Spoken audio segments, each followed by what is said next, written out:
Hello again, Educator.com students. Now, I hope that after the last lesson you've had kind of, a nice fun week and, nice fun for a couple days depending on how long it is. And that you've written a lot in your journals and that you haven't censored yourself and you're not really, paying attention to whether or not your writing is right or wrong. You're just, keeping the pen moving and writing. Now, we're actually going to be moving into making story people.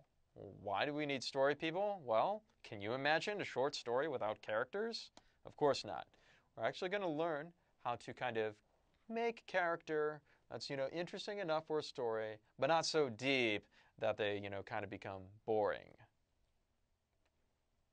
So, what are the things that we're going to be going over to learn how to create characters?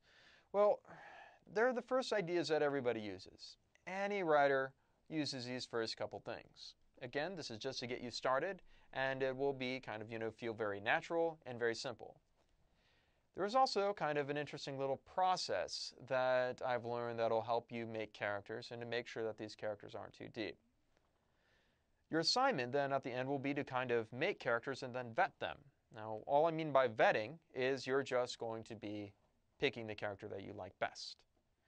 And then in the end, you'll be kind of writing maybe a quick character sketch. Imagine this character doing something, write a few paragraphs out of the character that you've chosen, and then what this character will do and how this character is going to interact with just anything.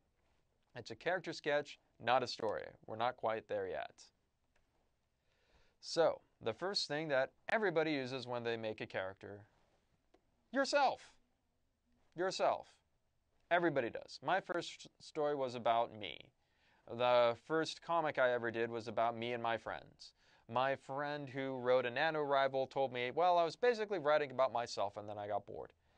Everybody starts off here. And why? Well, it's because you know yourself fairly well, right? You know yourself pretty well. And it's really easy, isn't it, to imagine somebody who's like you and what they will do in certain situations. Well, this is an exercise. Go ahead and write about yourself. Now, as a word of caution, my fiction teacher always told me and always told our class that whenever you're reading somebody else's story or somebody else's work, there's one thing you never ask. You never ask, did this happen to you? When you're reading somebody else's story. Because there's a good chance, especially if it's one of their first stories, that that main character is based on them and something bad that happened to that character did happen to them, and they're going to feel very hurt and possibly very vulnerable, and it's just inappropriate and it's just rude to ask that question.